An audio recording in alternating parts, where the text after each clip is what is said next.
touch the fear, it is always there. Put on this coat of black, there ain't no going back.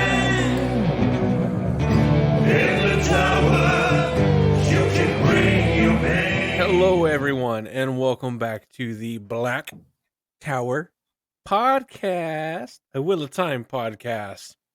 I am your only host at the moment, Andrew.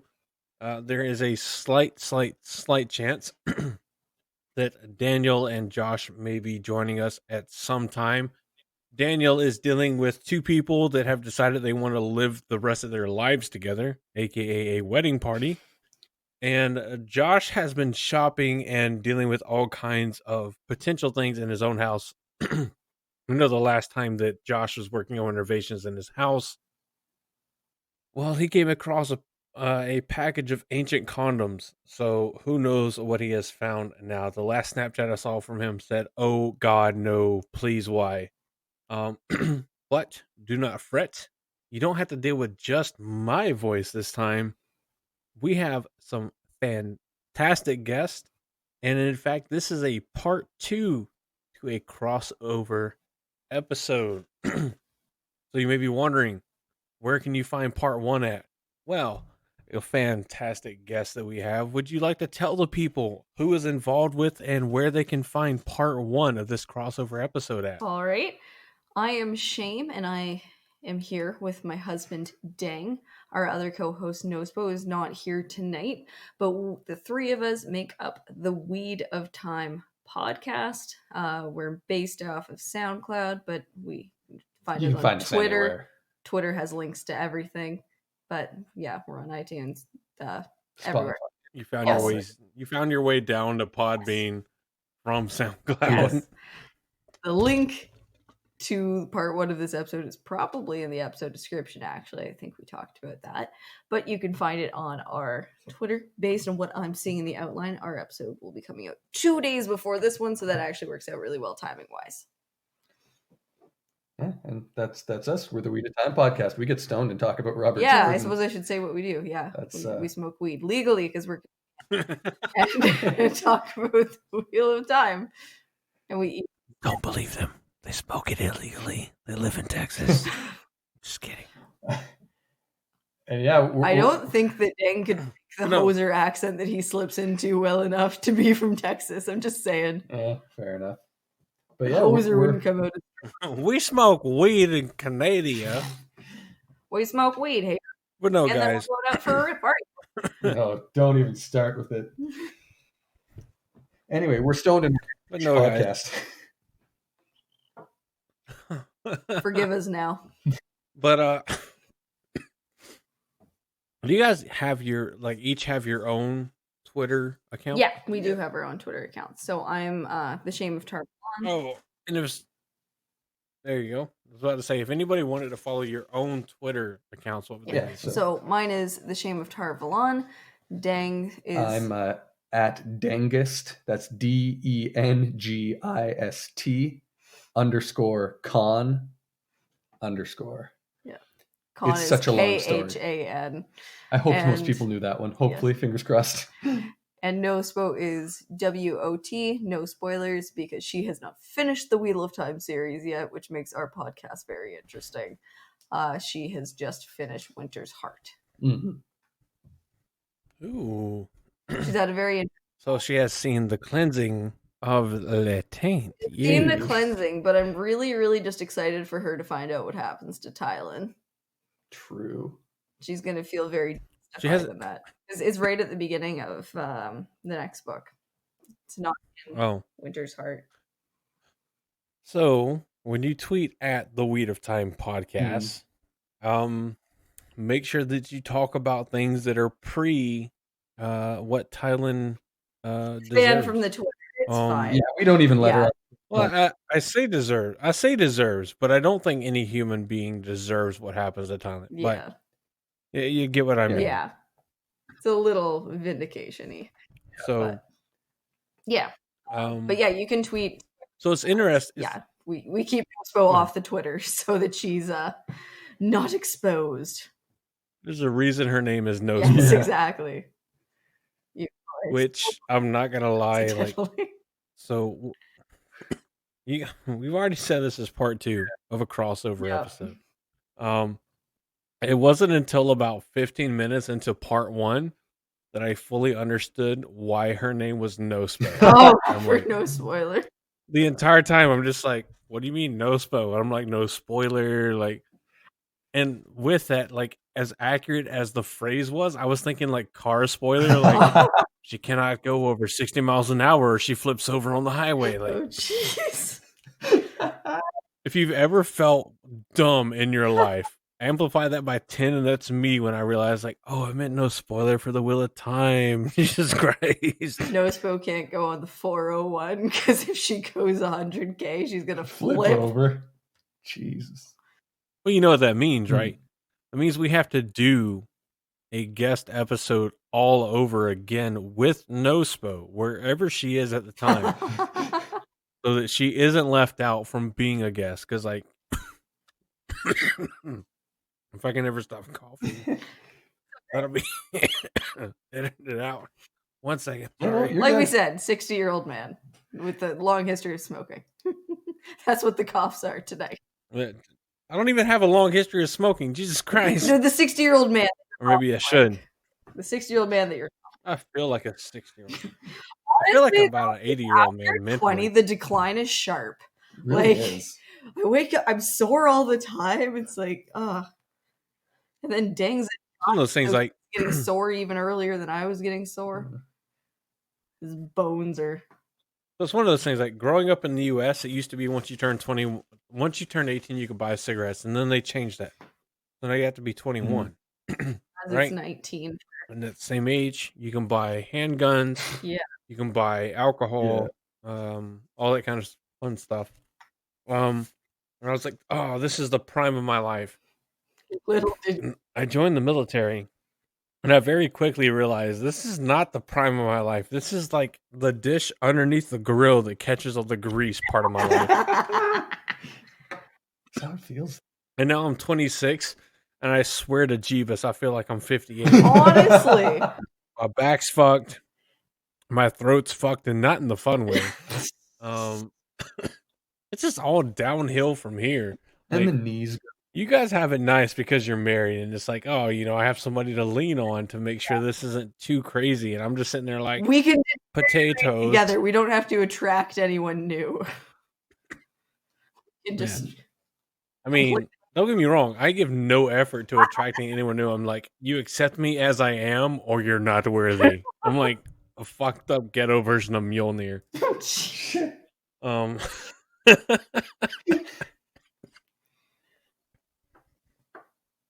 Oh man. Oh, The best part is we've but been for guys, 6 years. Too, so we've been in this style of relationship since we were 18 and 19. Yeah. We did not have the wild and crazy single years. Never happened, man. you know what I was doing when I was 18? What? I don't know. I don't remember. That's how good it Black drunk. Yeah. For sure. What was I doing when I was 18? Because I graduated college. Or not college. Jesus Christ, college. I graduated high school in May of 2011. I started college in August of 2011. Went 2.5 years. Joined the military. Became a part of the local Air National Guard in South Carolina. Which that already lets you know where I worked for the Air Guard in South Carolina because there's only one place. And then I deployed. I had to take 2 semesters off college because I deployed from. They activated us in September of 2015. I was in country October of 2015. They told my ass that I was one of 4 line numbers there. They got extra days, so I had 194 days in country instead of the normal 180 days everybody else had. So I got to watch the majority of the people that came with me there from my base leave about a week early.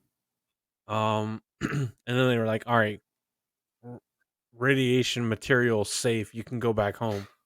Not exactly that, but it was close enough. it all depended on line numbers, what slots you filled. It was, I thought it was all about like one team, one fight, and they were like, no, you're machine gun qualified and automatic grenade launcher qualified, so we need you to stay here an extra like week. Left from there,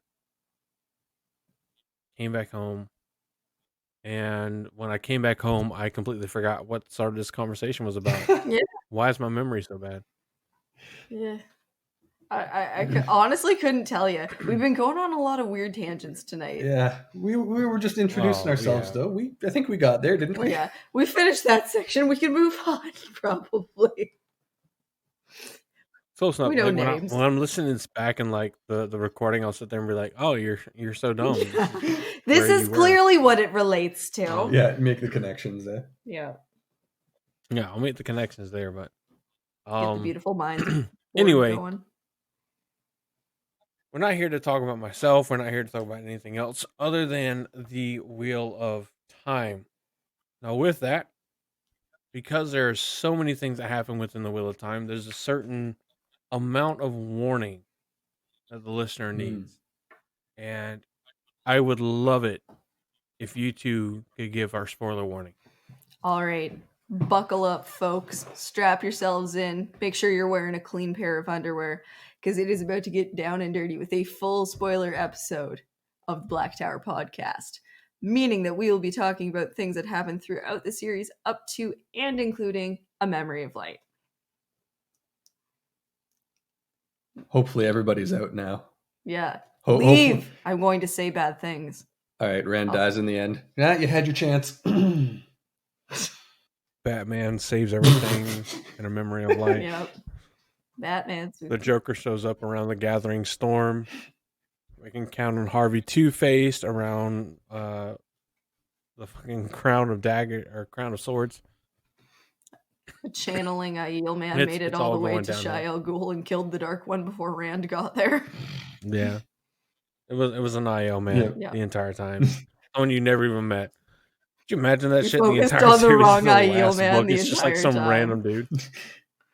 Just some random dude shows up and is like, "Oh, hey, Karakorn. Yeah. Hey, what are you doing here? Oh, I just defeated the Dark One. What? Oh shit! There goes my whole plan for a new body, not being married to 3 women at once. Yeah, a new body that doesn't hurt all the time. It's not just punctured every which way imaginable. Yeah. Well, he was missing a hand too, and and his tattoos. I think it was his whole hand on his right hand. Maybe. Rand was kind of messed up. Yeah. He lost his left hand. His left hand. Okay. Whenever he fought Cimarron. I knew it was his sword hand. Yeah. But I couldn't. Lost his left hand. I knew it was his sword hand, but I couldn't remember which one was his sword hand, so I went with the majority of individuals, and I was wrong. I made an educated guess, and it was not educated. It was a failure. I mean, at least based off of cover art, it was his left hand. Yeah. But who knows if the cover art's accurate? To defend men. I mean, I think a lot of people, like, you've seen the latest episode from Daniel Green where he drunkenly reviewed the cover art. Yeah. Right? Yeah. Oh, so good. Funny. Old parent. Daniel, I love drunk Daniel. He's hilarious. I mean, not saying that normal Daniel isn't. I'm just saying I can resonate it with it more. Yeah. English is whatever fucking happens right now. Yeah, right? no, that's the state we're. I was drinking during part 1. Yeah. So you're getting part 2. This is like a normal recording session plus a extended pre-recording session plus another session of what I've apparently on Discord been identified as is the taint of the Black Tower. So you're welcome / kiss my ass, I guess. I don't know. Love you guys. But so Jesus Christ, we've been in works for doing this crossover / guest / co-guest / whatever we want to call it episode for like what almost a month. Yeah. We've been talking about it for a long time. Yeah. It's crazy. So you guys that don't have to deal with doing these cross-platform or cross Because we all live in the same house. content creator episodes. Yeah. It's friggin' This started off with a bit of a, hey, do you want to be a guest? Yeah. And then it was like, hey, do you also want to be a guest? And then it became a wait, are we doing 2 episodes or a part 1 and part 2? Are we doing 2 separate episodes? And it kind of became a yes to all of these. Yes. yeah. And to be perfectly fair, that the yes to all the above happened within the last like 8 hours. Yeah. We just So for those of you that think that we have have. at the Black Tower any part of us together, sorry but not sorry. Yeah. Which don't be surprised, you know. Josh or Daniel may still pop Mhm. in at some point. Not guaranteed, not guaranteed, but we'll see what happens. But For sure. you came to listen. Yeah, Oh, no, we're yeah. just saying for sure. Yeah. Go for it. No. You came to listen to us talk about something other than just talking about talking. So we'll get started with the first kind of prompt that we have for the entire episode. And the first prompt is, if the Wheel of Time had a moral, what is it? So I know I'm pretty sure I came up with this prompt. I have no ideas. Like I So- do, but sorry, go ahead. I think it really has to relate back to what Rand learns while fighting the Dark One in A Memory of Light. Mm. With the fact that he can't kill the Dark One. There is good and evil in all of us, and we all have to make the individual choice to be good, Mhm. regardless of what's inside of us. I feel like that's kind of what the moral boils down to. And then if you look at the reincarnation aspect of everything, it's that there's always a second chance. There's that too. And I would say even maybe deeper than that, if you look at the fact that like it's all about this ongoing struggle against shadow and light, but in the end when they come to a conflict, neither one of them is going to die. They just got to postpone it so they can fight again at a later date. Yeah. And it's like the victory or the defeat doesn't matter, right? Mm-hmm. The end doesn't matter. Only the struggle itself matters. Yeah. That is where that is where life happens. That is where meaning is derived, is in the struggle, more so than anything else. You're talking about the ultimate pause button. Let's wait to talk about this until it's like the right time for it to be important for both of No, us. honestly though, Yeah. that like just over and over again forever. Until the end of time. Isn't this is just the plot of Doctor Strange, right? Yeah. Yeah, Where he goes and gets you're not over and over wrong. again. You're not wrong. Yeah. Until the guy's like, what's happening? Kills him a few more times. But anyway, that's my take on it. And mine, I guess. What about you, Andrew? So I mean, the obvious ultimate moral of the entire series is shadow versus light, right? Yeah. Yeah. It's the force of good meets the force of dark, and who's going to possibly win. And we see this all from a singular perspective of a singular frame of the wheel. Mm-hmm. It's all from, we have to win, we're gonna win, we have to win, or everything is destroyed. Yeah. Yeah. And I think it's also worth discussing morality in the Wheel of Time, because there is a very clear shadow and light. There's a very clear good and evil. But I think Robert Jordan also does a really good job of actually portraying gray areas. And I think there's a quote from Harry Potter that kind of exemplifies it best. Sirius says it: the world's not divided into good people and Death Eaters. There's all these people who are in the middle. They're gray. So like the White Cloaks, they're doing a bunch of terrible, terrible things, but they think they're doing what's good. And I think the way that Robert Jordan wrote morality in this series is actually really representative of the way that people really are. Right?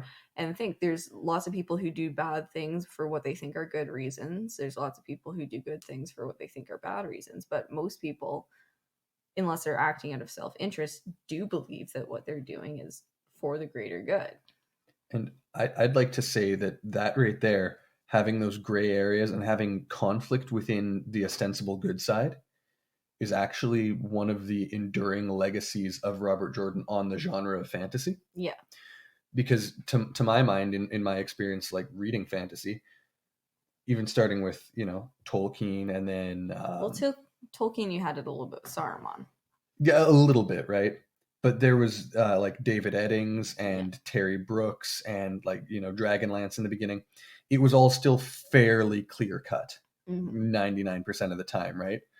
And right at the late 80s, early 90s, you had that boom come out where you had Robert Jordan, Tad Williams, George Martin, Terry Goodkind, all kind of coming out with very similar things at the same time, a new wave of fantasy, if you will. Robert Jordan came first in that, aside from Tad Williams, but Tad Williams is a little more, to my mind, like vanilla, if that makes sense. What Robert Jordan did before pretty much anyone else is have the vast majority of his series in a very clear-cut fight against good and evil center around actions taken within the ostensible good side against itself, right? Yeah. Well, that's Perrin's entire plot line is fighting yeah. good, bad, good guys, right? Yeah.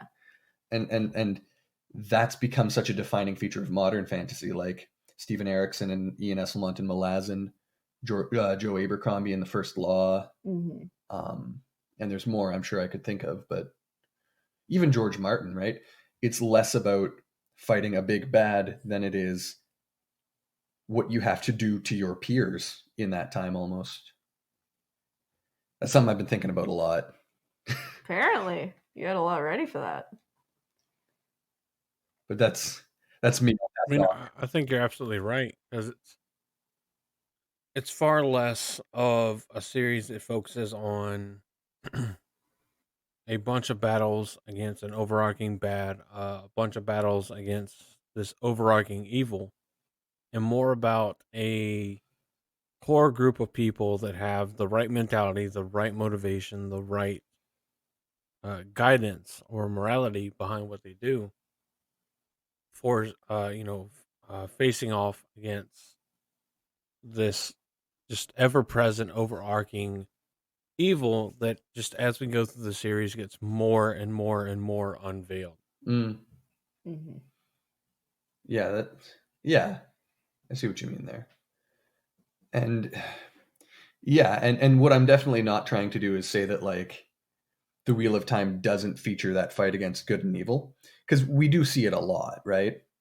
But that it's not divided into such a clear binary. There's a little more gray area within it. Like if we think about some of the highlight moments of the series, like Dumai's Wells, yeah, who was fighting who there, and who in that was good and who in that was evil. Yeah. Another time we can look at that is like the Cleansing of the Taint in Shai Ghul.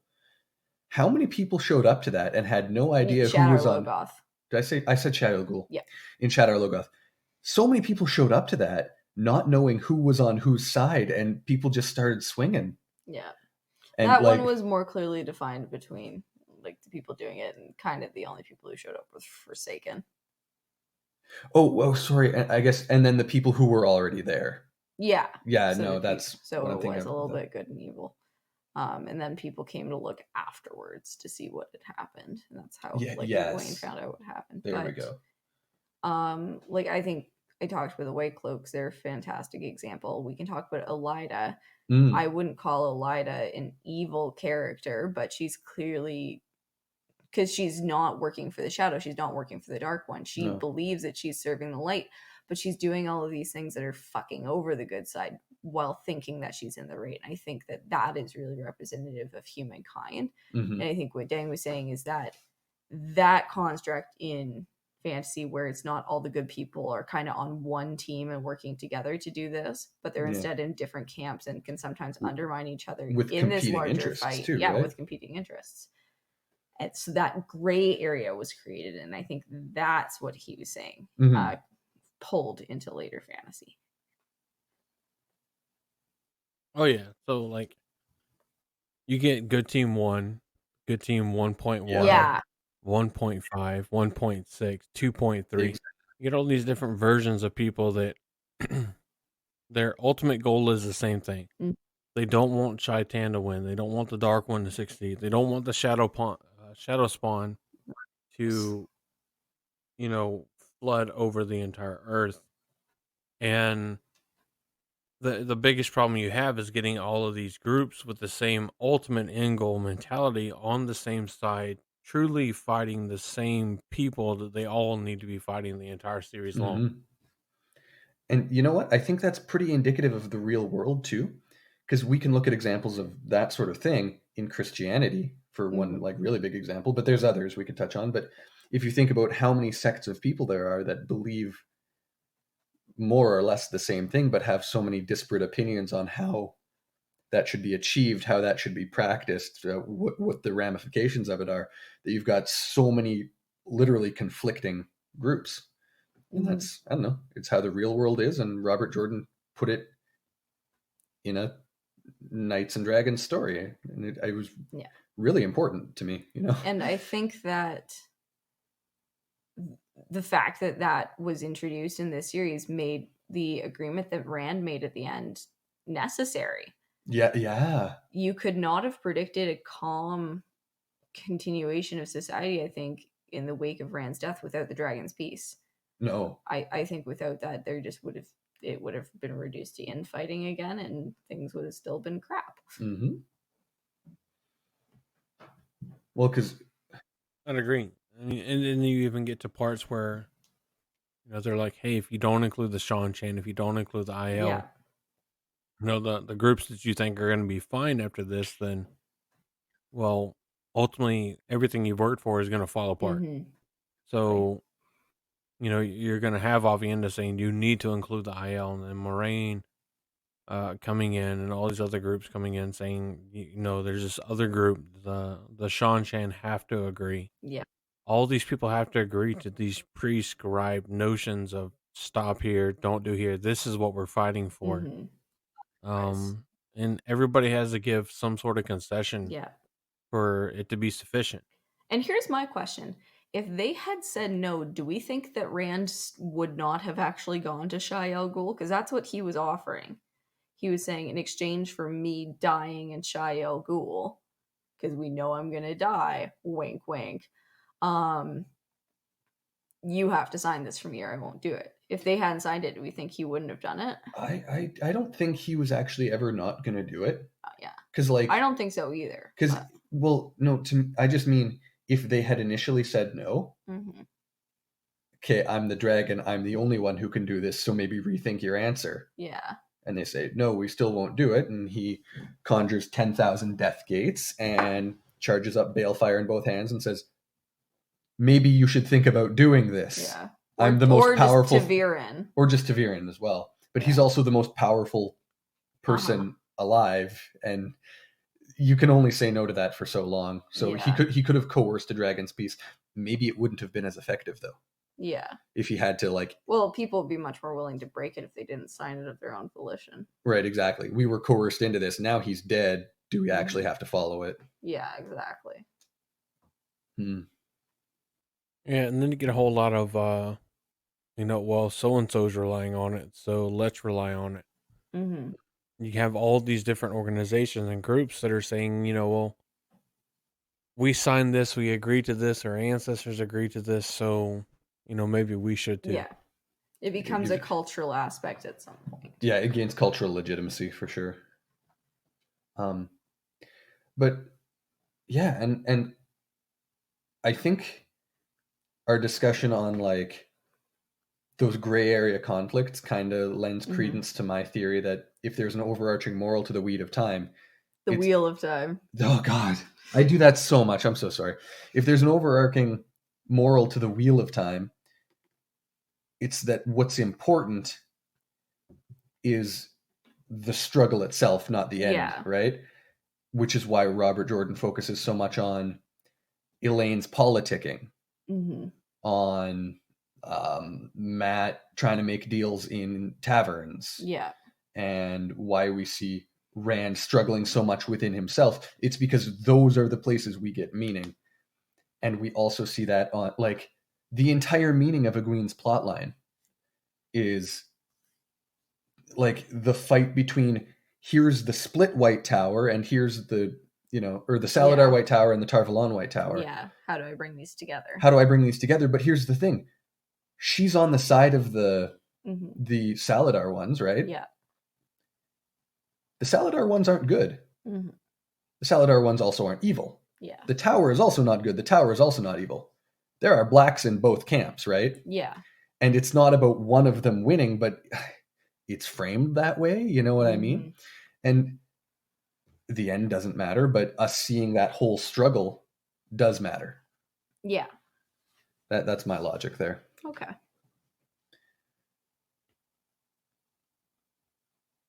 I have a lot of feelings about the Wheel of Time. I said wheel that time, didn't I? You did. Yes. I'm so proud of you. All right. So there might be a weird editing splice there. I started feeling sick. We took a slight break. Now we're back with the second part of the prompt for this episode. So, if you had to choose, who do you think is the most objectively evil or I want to say evil or good character? I feel like we have some options Mm-hmm. for all of these. So, Yeah. like evil, the first one that comes to mind for me is Padon Fane. I was just going to say that I've listened to the Black Tower guys make a really, really good case for Padden Fane in their episode on him. Yeah. To the extent that I understand some people question if he might be becoming the next Dark One through the next turning of the wheel. Wild. Because What of a that, concept. because of the scene where the smoke from Mashadar goes into the ground out in the blight like that. Yeah, that's learned that on their podcast. Yeah. So Neat. So I'm bringing that back around a little bit. So I think knowledge is power. Yeah, exactly. Yeah. But I think that's Padden Fane is a really good choice for most objectively evil. Yeah. I'm trying to think if there's anyone else. Doylan Mellar is a real piece of shit. Mm-hmm. Like, Run that character by me again. I don't remember. That is the captain of the guard for Elaine, who was trying to sexually assault her and was going to cut the babies out of her. Yes. That's a good choice, too. Yeah. He's pretty shitty. And what am I talking about? Semirog. Yeah, Semirog and Eddie of the Forsaken. Agonor would be another big one. Yeah. I think Semirog's kind of got a little bit of like this psychopathy, though. Like, she's interested in pain, but she doesn't feel empathy and stuff like that. And she was fucked up even before the bore was drilled. No, that's true. So I feel like Semirog is probably a really good example for like evil. Most evil. Yeah, because she was evil even before the bore was healed, which started making people more evil canonically. Like, that's a thing. That's what happened when the Dark One touched the world. What about you, Andrew? Let me have the struggle with the idea. So we take Shaitan as the ultimate evil. Yeah. And then we use that as a comparison for people that are purely evil. Mm-hmm. Mm-hmm. There's not a single Forsaken other than Moradin or Ishmael that wants everything to fail, wants the Dark One's plans to succeed. They're all doing it for their own reasons. Simply, Lanfear, she wants power, but she wants Luce Theron. Yeah. Grendel wants to collect all the pretty people in the world. Mm-hmm. Ishmael's Gideon wants to be able to manipulate people. Grendel wants a lot of this, as well as a lot of the same thing. Agonor wants to just a lot of them just want to continue what they're doing, their conquest of the world, because they're very world oriented. Mm-hmm. So for me, when you come to just a pure, like, if you had to choose someone that was like purely evil, I couldn't even choose Moradin, because Moradin / Ishmael wasn't so much of a I want evil to win so that everything is destroyed. Moradin was just, he's more of a, well, I've given my soul to Satan, and if Satan wins, time is destroyed, and therefore I'm destroyed, so I don't have to deal with this bullshit anymore. Yeah. Very elaborate suicide. Yeah. He's just kind of like, look, I don't care who wins. I don't care who loses. I want access to the true power. so that I can just burn myself out of all potential existence, because we know at the end of the series that it's not necessarily predetermined or destined that Rand wins or, lives on, that it's simply the soul that wills itself to live does, and the soul that doesn't. Yeah, and they go to the Which is bodies that why are attuned to Rand's that. soul which is Yeah. why Rand's soul takes over Morden's body, and Morden's soul goes into Rand's body and finally dies. Yeah. Um, As after confirmed by Shaitan is Brandon sealed away. Sanderson semi-recently. Yeah. So, if we look at objectively evil beyond Shaitan and the Creator, it's really hard. It's actually like a harder question than you would think, because you can, on face value, you think you can automatically pick people like, oh, Mogideon must be inherently evil, Lanfear, Morden, Padden Fane, and then you realize what made the characters they are. Padden Fane was originally just a peddler, and then his mind and knowledge was twisted by continuous forced trips to Shao Ghul, to where he became a dark friend.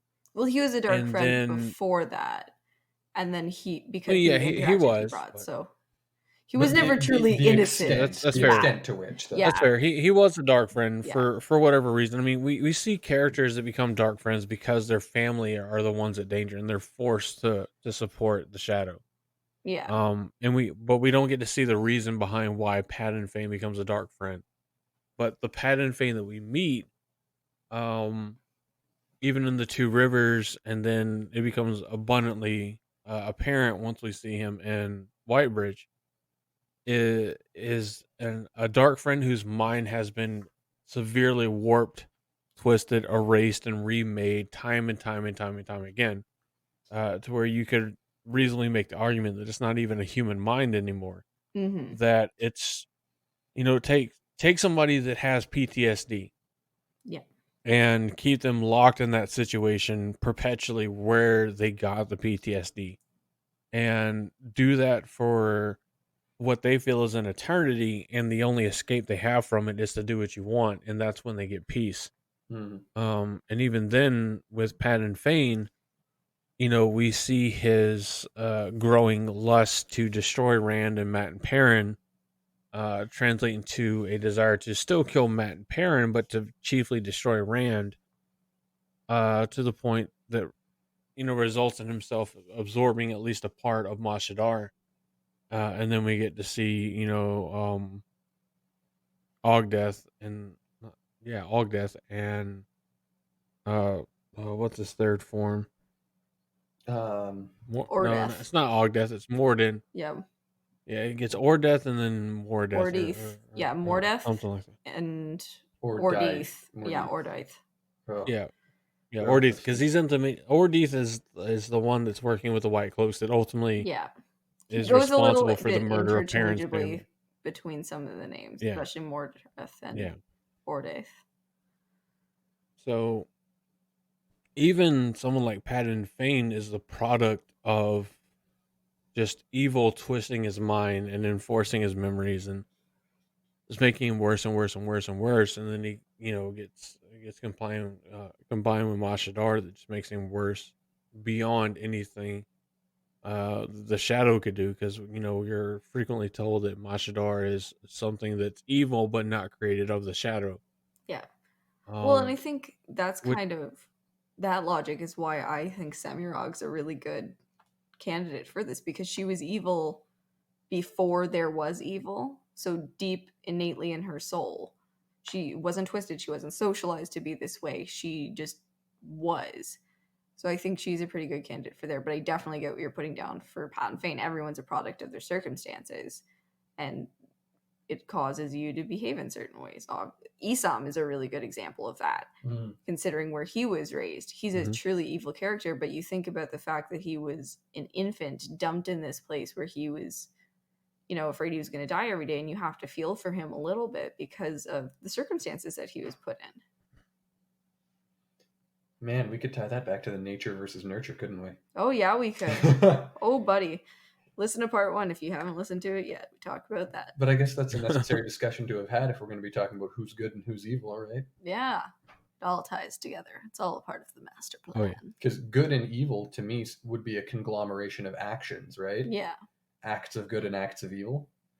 Along with a cultural understanding of what is good and what's evil, because it does depend on the culture that you're in. Yeah, but if everything is predestined, Mm. if the pattern's just weaving you where it needs to weave you, are you taking any good or bad actions of your own volition? Are you Do you good or have evil? free will? Does anyone have free will under the pattern? Dun, dun, Oh, dun. there's that good question. There's that good. Does free will exist within the wheel of Is time? that dank shit? Yeah, the dank takes. Or, from a reader perspective, you look at people being Tavir and purple, people being heroes of the horn and such as Well, being a prestigious title, but perhaps is it the most constrictive title?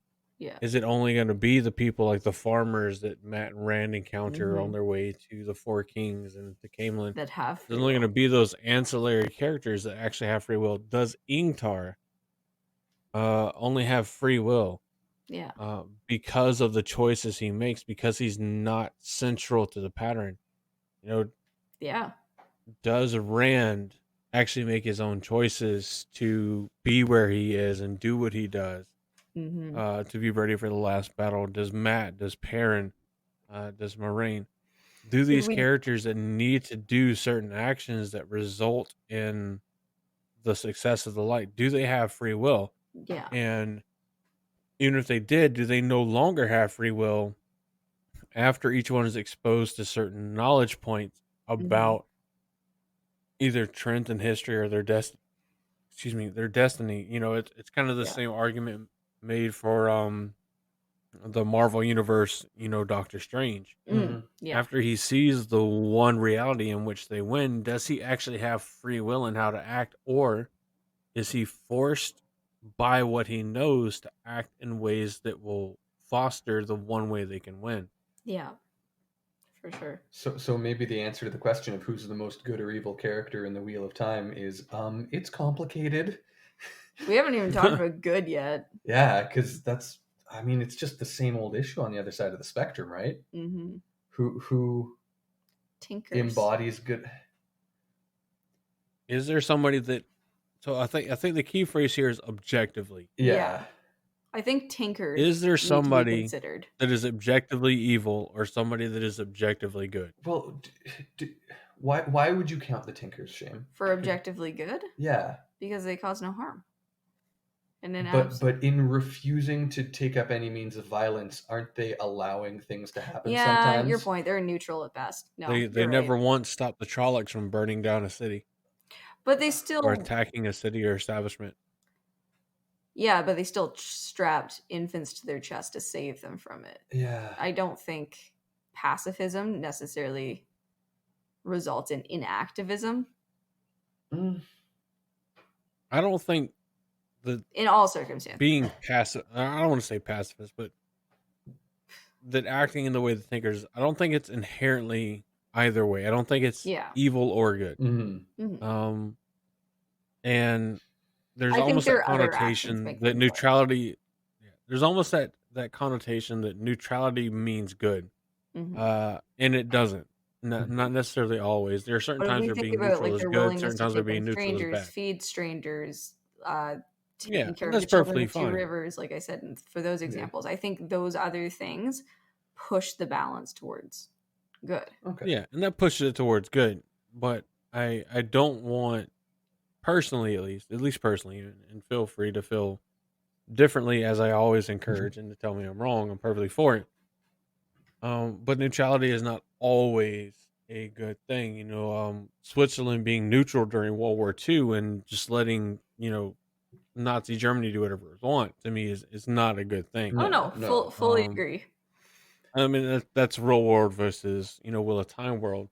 Mhm. But, if there was, you have a group like the Thinkers and Tarmogoyden is nigh, or, it's right on the border. You have people like the Ogier who are traditionally pacifists. They're, hey, we don't care what you guys do because in 50 years you're going to forget what you've even done and life will be the same for us and we'll just sing to the trees and everything will be Yeah. fine. And then you have someone like Loyal who's like hits a point where he's like, I can't sit by and let whatever happens happen, and he takes up arms. And then we see the Ogier after that start taking up arms against the Shadow, um, for their own reasons, each for the preservation of their steading, for the preservation of their works, the preservation of the trees, the preservation of this, preservation of that. Um, we get to see somebody that they break out of that neutrality. That we'll sit in our settings and let the rest of the world pass, and we'll be fine because nobody can touch us here. Um, so it's one of those. It's a hard question to answer because to say that somebody's objectively good or objectively evil means that at their core they have a certain moral code or certain natural affinity. And the only entities we're exposed to that I feel that you can honestly say are objectively good or objectively evil is going to be the creator and Shaitan. I agree. And even then, that's based on their perception of good, with the creator being the perception that there's sentient life with free will to do as they want. Yeah. And Shaitan, that's like, no, that's wrong. There shouldn't be any life at all because I should be able to do what I want. Yeah. Well, so then it comes into a kind of greed versus freedom of my ant colony to run and make whatever tunnels they want. Yeah.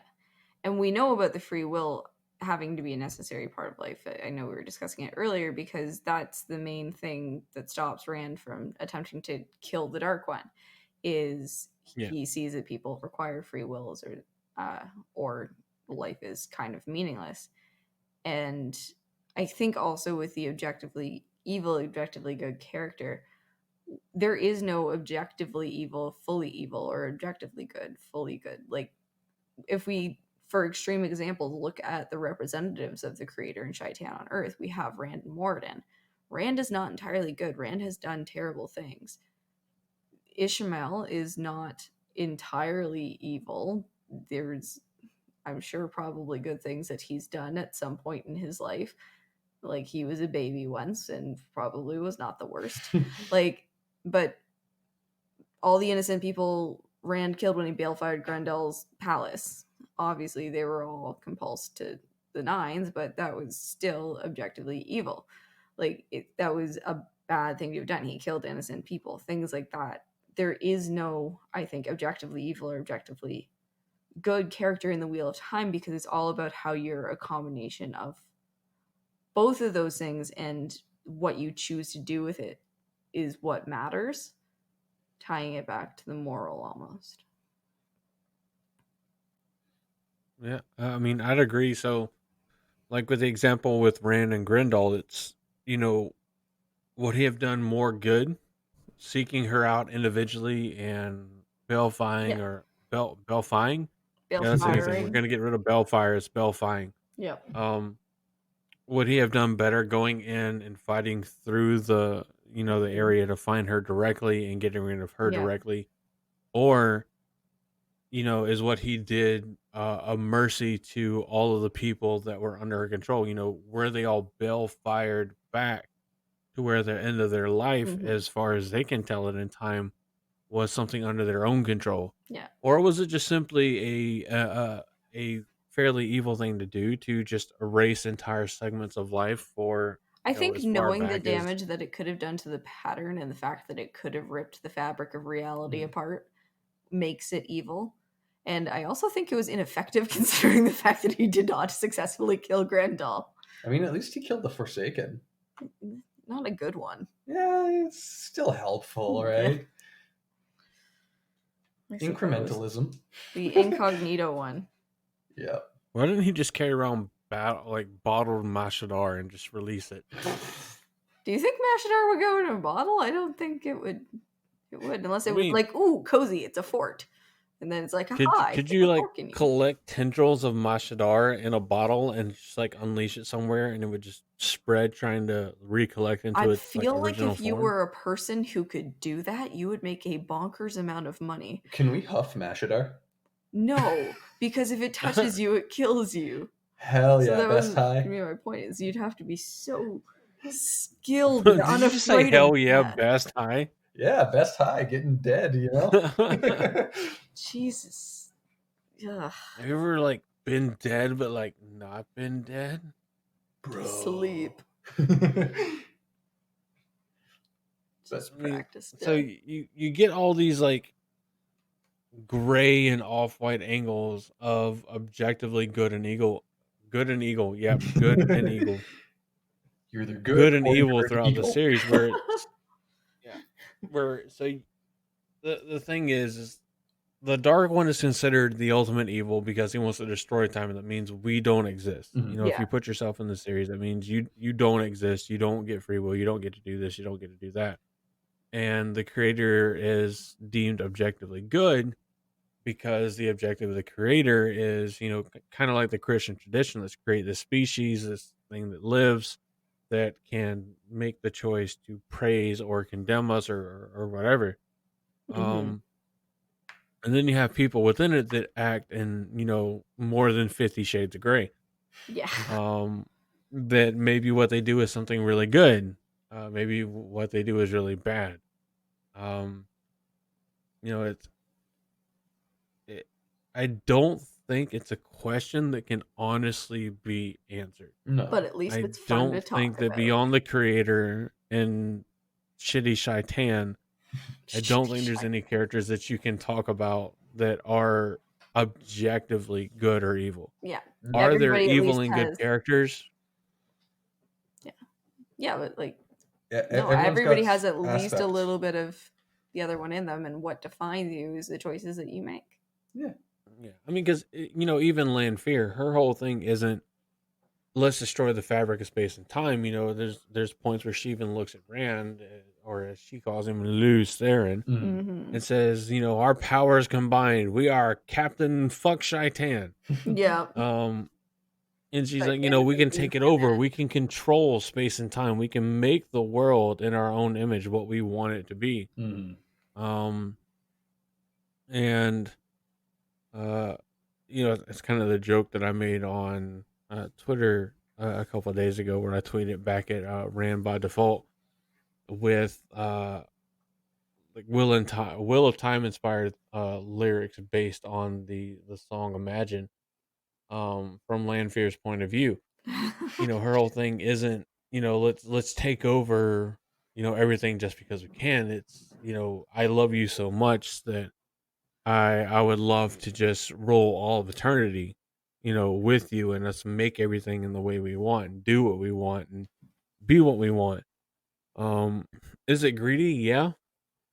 Does greed have the connotation of being inherently evil? Yeah, sure it does. Mm. But you know, is when you look at it from her point of view, is this a wrong? Like, you know, like take yourselves for instance, somebody, you know, somebody that you love so much. You know, what sounds better than existing through the end of time, than being able to do what you feel like is right and what you need to do with the person you love for the foreseeable eternity. We talked about Um, this on an episode. If Ishmael showed up and I had mad killed Deng, and he said, if you go evil, you can bring him back to life, I would go evil. Deng would not go evil. But- So I love him more than he loves me, apparently, or he just has more principles. But it's funny you mentioned that, because when you were describing Lanfear being like, hey, Luz Theron, let's just be together for all eternity, I was making eyes at shame from behind my microphone. yeah, So it's funny that you tied it Hey, to that. making eyes. That's slang for let's do it. Let's make it happen. It is 1 a.m. and we are old in our hearts. That is not on the menu. Hey, look, making eyes is code for making babies. So, Oh, what is jeez. procreation but ensuring the survivability of your mentality through a future generation? Hell yeah. God, I hope not. Not really, but close enough. I mean, it's one of those things, like, you know, when you think about the pure motives behind the characters, Lanfear, her initial entire motive before she became a Forsaken was good. She wanted to get access for humanity to a better power source that everybody could use wholly. She just had And it some wound up crazy being a ex-girlfriend prison, features. you know, into the Dark One. Yeah. And she panicked shit a brick whenever she saw what the fuck she was doing. She's like, you know what? Instead of like being accountable, I'll just serve you because Yep. you're the only being I have ever met face to face that has direct access to the true source and can do whatever you want. Yeah. Um, and it's no different than you have an immortal. Take the Disney Hercules movie where Hercules, finally swims through the river of the dead and rescues his love, and by virtue of doing that, he's like, oh, he's willing to give up his life to do everything. He should be a god, which is completely contradictory to the actual historical accuracy of Greek mythology. Oh, But yeah. whatever. But in the end, he gives it up to be with the woman he loves. Ultimately making it, in our eyes at least, as modern humanity, a very noble, very Disney-esque story. Very good thing, And right? yeah, and Lanfear is honestly not doing anything different. She doesn't care about the Dark One. She doesn't care about this fate of the universe. She doesn't, care about anything else. She's very much a Brie Larson-esque Captain Marvel. Um, I just want to be with the good things that I think are good. No offense to Brie Larson. You're not a bad actress or anything, but this is very much the vibe I get from Captain Marvel. So like you kind of like what she's doing is bad. It's kind of like that meme. You are a bad guy, but it does not mean you are a bad guy. Yeah. Exactly. You're doing bad things for a good reason, and I think we see a lot of characters doing the same thing. Doing bad things or good things with the best intentions or with bad intentions, and Morden does take control of the souls of Mogideon, not for good reasons. It's because he wants more power. Because the more power he has, the more likely he is to be able to either win for the Shadow and thus destroy time, so he can finally be at peace and rest, or fail and he doesn't get revived by the Dark One and he can rest. So Morden doesn't really give three shits what the hell happened. This is true. You have Grendel that just wants to imprison all the pretty things that she can possibly find in life and have the most adorable, most cute, most Mia Khalifa-esque, servants that she ever can. And when that's not possible, she throws a fit. I mean, it's the opportune word when you get into objectively good or evil. Um, You have to have a it becomes totality. hard. Yeah, it really. Who isn't? Yeah, it's one of the things you have to. You have to determine: is there somebody in the Wheel of Time? Is there anybody beyond the Creator and Shaitan that is inherently good or inherently evil? And on face value, it's easy to say yes and no. On face value, it's easy to say Rand's good, Nynaeve, Egwene, Elaine, the Force of Light. They're all good, and the Forsaken are all evil. But you And can then pull you do a up other second read. examples. Yeah.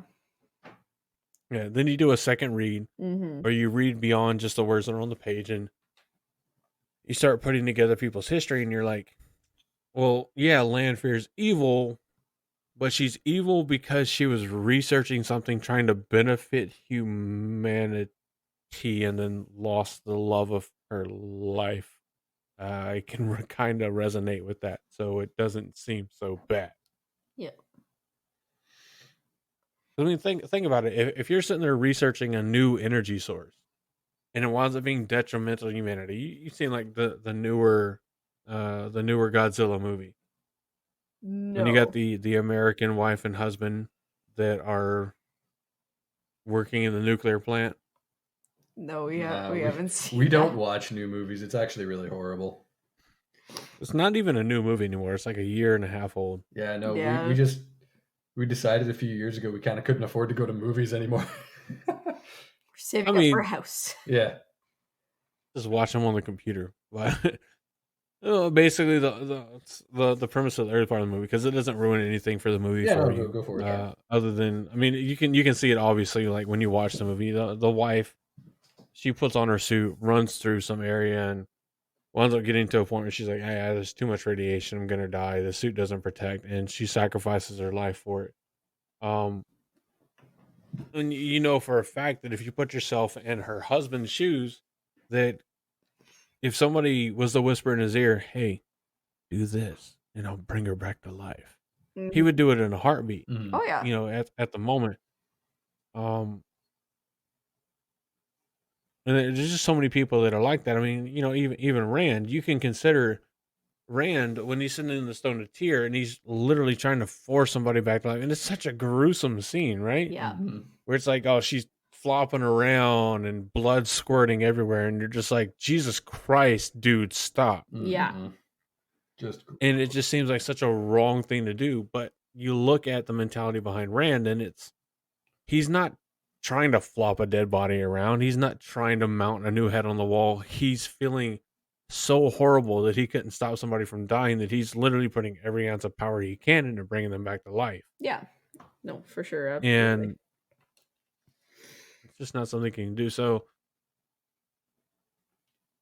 it's a really good prompt. It's a really good thought experiment. But to Mhm. actually answer who is the most objectively evil or good character, and to be able to answer it beyond saying Shaitan for evil and the Yeah. creator for good, It's really hard to actually get to an answer there. It's beyond the scope of the podcast art form. Yeah, exactly. Have to make lists. I think it's beyond the scope of reality for me, Yeah. honestly. Probably. That's why we smoke weed. I mean, And I would love to reality. hear what other people thought about it. Like, if somebody else can think of a character they think is honestly objectively evil or objectively good, No, like I said, I'm with you. I don't think there is anyone who's objectively good or evil, and that's just the nature of humans. Mhm. We're all a blank canvas when we're born, and we're shaped by our experiences. If you grow up in a camp of evil, Aiel channeling men, then you're going to probably not be a great person. If you Mhm. grow up with a loving and caring father like Tam Althor, you might be an okay person. But that doesn't mean you're not susceptible to making mistakes that hurt Especially people when sometimes and under doing bad things. extreme stress for multiple years, experiencing PTSD. you either live long like- enough, Well, you either live long enough to see yourself die as Randall Thor, or live long enough to become Coldine. Yeah. there it is. But yeah, I mean, and I think lots there of people- are obviously good and evil characters. Mhm. Yeah, there's definitely people who fall on either side of the spectrum. So but it's maybe hard if to we say remove the objectively, like, Yeah. that's when you can start making your left the and right, most evil and you know, most good T character. table list. Yeah. You know, who's evil, who's good. Yeah. You know, Forsaken on one side, And then, you know, Field 5 Rand, on the Matt, other. Perrin, Yeah. Nynaeve, Right. Egwene. So maybe instead of asking who do you think is the most objectively evil or good character, who do you think is the most hard to distinguish character between the force of light and the force of shadow? Varen. When you think about Definitely. You say Varen? Yes, Yeah. no, Varen's definitely good. But like this has been a huge thing with No, Nospo on our that's Satan channel. incarnate. How dare you reveal our secrets, Varen? Varen. Nospo's been predicting that Varen's block Aja forever. So long. She's gonna be so So if you're like, vindicated. if you do something evil in the eyes of people that are evil, does that make you inherently good or does that make you extra evil? Because betrayal is wrong, but if you betray the bad people, it's seen as good. But betrayal is still wrong. I think you just stumbled onto the plot of Dexter. Yeah. If I only serial kill serial So if you killers, do it's something fine, wrong right? to the wrong people, do you just give up Yeah. and you just become a part of the ether? You instantly become a force ghost. Yeah. But like, yeah. Who would be the most gray area then, if not Varen? Then maybe Ingtar. Ingtar. I mean, yeah, we've had We good saw- discussions on. That's a fucking good answer right there. Yeah, like Because he was evil, he did evil. it's like the things. He fucking, also had a redemption. So where does he land at the end? What's the balance? It's like the good place. What's his score? You know? yeah. That's a Morty meme right there. You son of a bitch. I'm in. Now, what about the guy who looked out for Fail when she was captured? Oh, the Aiel. Yeah, Oh, Because the he captured Aiel. her, but Roland. Roland. Yeah. He might, Yeah, captured her, but then he we've prevented talked her. about that kind of in the past on the podcast. Yeah. because I'd say he's a very gray area Is- character. I would say he leans towards good, Okay. probably.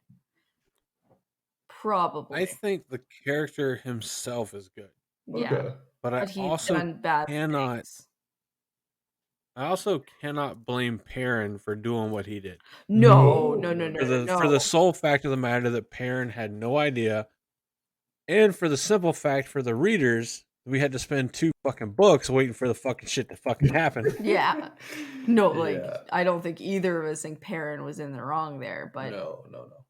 he didn't have all the information. We had more information. I think Roland ends up falling on the good side. Okay.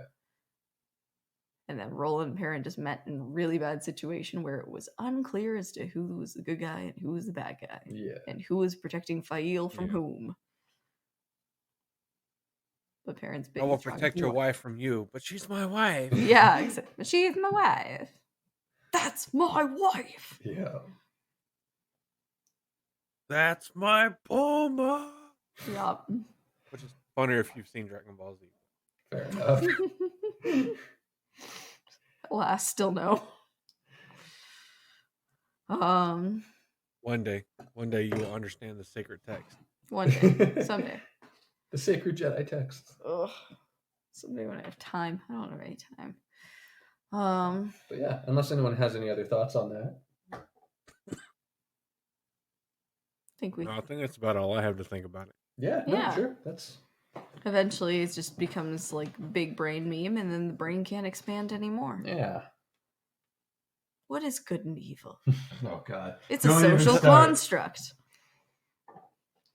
Let's stop it there then. Yeah. Jesus. Oh yeah. I think that's a good stopping place. So for those of you that don't know, which is probably going to be the vast majority of you, listeners at least, we may or may not have been recording since about 8:00 Eastern Standard Time, which, considering that it's now 1:00 Eastern Standard Time, makes it about 5 hours. Yeah. It's been a while. We've put in a decent shift. Yep. A hard day It's at the been office. a while. Weed of Time has dealt with us getting the time wrong, with trying to make time and wait for Daniel and Josh to finish what they're doing and be able to join us, which they have not been able to, which is perfectly fine. Along with a point where I was feeling sick and needed to step away for about 5 to 10 minutes. But still being willing to sit around, make this happen. I know as soon as I stop this recording and I have downloaded the audio tracks, I am laying down and trying to pass out. Us too. I am as tired. we think. But this has been a fantastic, We got absolutely deep fantastic on a lot conversation. of things. Yeah, this has We been did so some much deep fun. dives. It was good. It was good. Nice. It was an introspective. And for those of you that haven't heard, if you feel like we haven't gone deep enough, for one, if you haven't already listened to part 1 of this crossover, kind of 2-part episode, go over to the Weed of Time and listen to theirs. And where can they find you guys? So you can find us on SoundCloud. That has links to kind of everything there. You can also find our podcast on iTunes, Google Play, Spotify, Radio Public. Do we have any other ones? I think that might be it. I said SoundCloud already. Yeah. That's our 5. Yeah, so many places good podcasts. Wherever are sold. podcasts are sold. Yeah. Yeah. And then you can find us on Twitter at The Weed of Time. Yep. And you can find any links from there. We always make a tweet whenever a new episode comes out.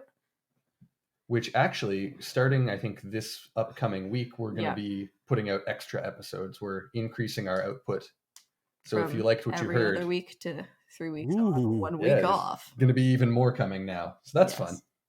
You're getting 2 ahead. Extra bonus content. Yeah. Ah, indeed. The You're people getting 2 demand ahead. it. Yes.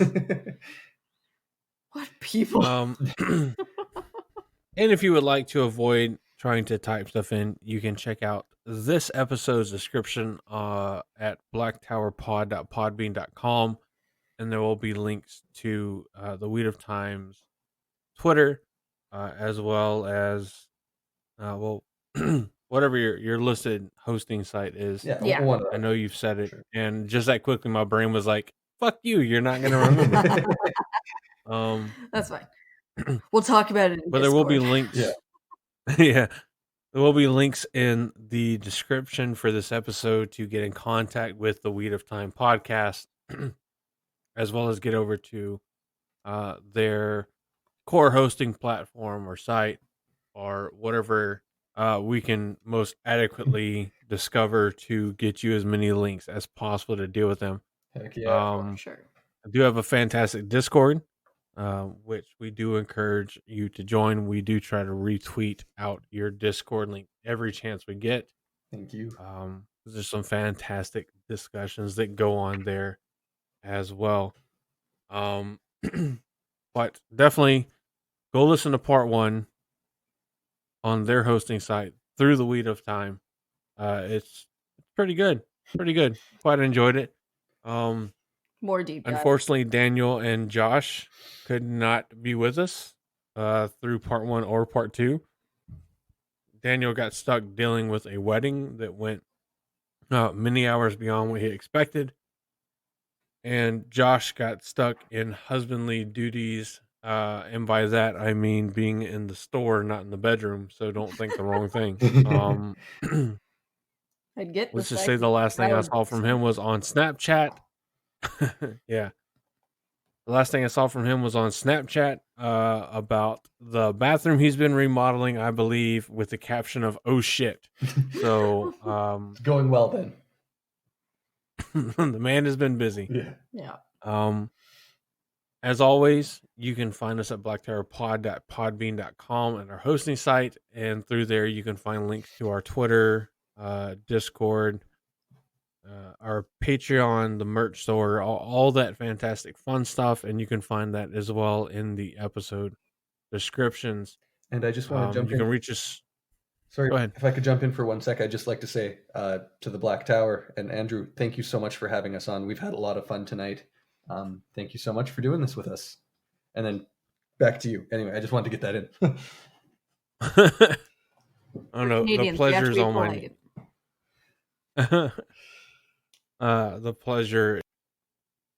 We've had some, I don't want to say hilarious setbacks, but unexpected ones. For sure. I had the time of the recording all wrong by an hour and a half beyond what it was supposed to be. And the Weed of Time was more than happy to still make both parts of the episode start. We were able to make this happen, even though Daniel and Josh were last minute busy. So a huge thanks to the two of you being able to be on. I know that NoSpo is dealing with a personal emergency, and because that is their information to share what the emergency is or is not, I'm leaving it at that and wishing her the best of luck with it. So I know what it is to some degree. NoSpo, you know what it is. You know what I'm trying to say. You know the support I'm trying to show. So please take it for what it is. And I'm not in the business of putting other people's information out there, so that's all I am going to say about that. Very near dear and in the thoughts here as we close out this episode. So definitely go over, if you're not already following the Weed of Time podcast on Twitter, make sure you do that. Again, that link will be in the episode description, as well as ways to get in contact with us. You can reach us on Twitter at Tower Podcast. You can email us at blacktowerpod@gmail.com. When all else fails and all hope is lost, go to blacktowerpod.podbean.com. You can find links to everything, as well as the merch store. Get yourself a wonderful, nice, and convenient travel mug with the Black Tower logo on it that you can drink all of your tainty madness from. But for those of us here at the Black Tower podcast, I have been Andrew, and for our guest here, the Weed of Time podcast, please, for all the Creator considers holy, feel free to say goodbye to the lovely, lovely listeners. All right. I have been the Shame of Tarvalon. Thank you so much for listening, and thank you so much for putting up with us on the Black Tower podcast. We hope we see you over at the Weed of Time soon. And I've also been Deng. Thanks so much for listening to me talk shit. Love you. He's very affectionate. Thank you guys. Thank you guys both for being a part of another super, super tainty episode of the Black Tower podcast. And we will see all you fantastic, lovely, supportive listeners next week on another episode of the Black Tower podcast. And in the words of Daniel, because he fucking says it every time, good morning, good evening, and good night.